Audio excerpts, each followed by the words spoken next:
Hey, what's up, royalties? Your girl Sakina K. Golding, and I'm back at it again. Quick disclaimer, this is not to offend anyone. This is only meant for encouragement and to inspire and to empower.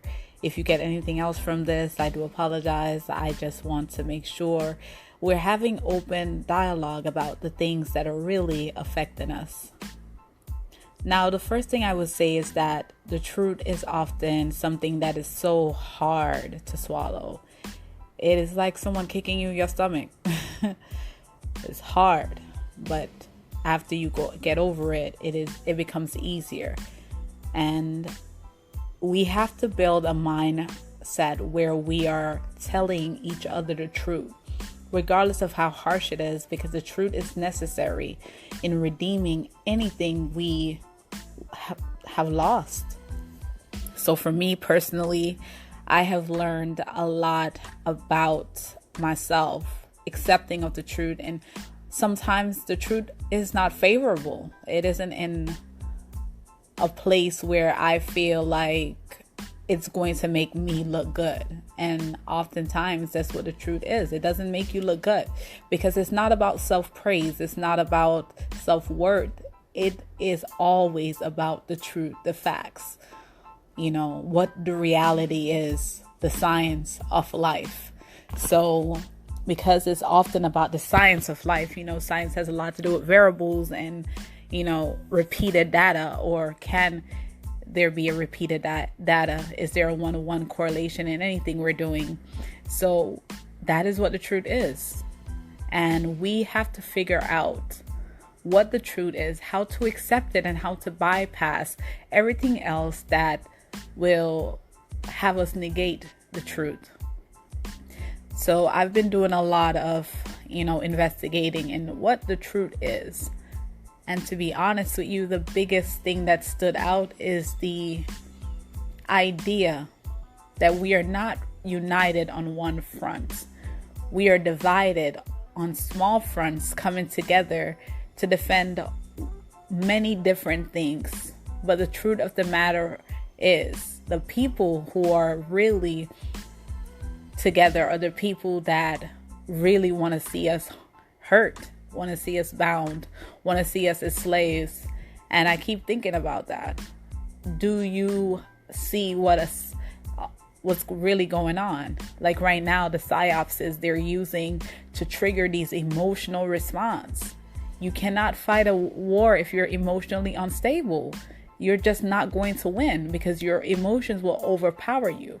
And if you're too angry, it will distract you. You will not be able to fight at a level where you're able to tactically impact any kind of change. But once you have calmed down and you sit back and you look at what you're doing and you rationalize what you're doing, you're able to cover more ground. You're able to see the bigger picture. And right now we need to be looking at the bigger picture and looking at the truth for what it is. Stop looking at the truth for color. Oh, because this person is the same color as me, they have experienced the same thing as me. Not true. We all have not had the same experience because of our color, race, or creed.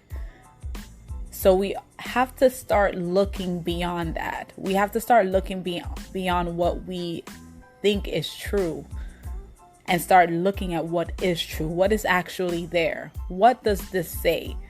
And is this a false truth? Because there are false truths where people try to show you something, but in reality, that's not real. For example, you're watching a movie and one of your favorite actors are in this movie and they die in the movie. We cry. We feel some type of way. But in reality, that actor never dies, just the character he's playing. So who are you really crying for? What are you crying for? And you have to understand that the same people who invest in making these movies that will pull your heartstrings, they invest in the reality you're living as well. So we also have to be very selective with what we're even giving our eyes to, because your eyes can deceive you and so can your ears. You can hear something, and based on what you imagine it to be, you create a whole illusion in your mind. Just like you can see something and it may look a certain way, but it does not mean it's true. You have to consider, what are the intentions behind this move? What are the intentions behind this motive? So basically, today, all I want to say to you is look for the truth. And you will know it's the truth because it will hurt like hell. It will be that punch in your face that you were not expecting. Look for that. And once you find that, you'll be able to start your journey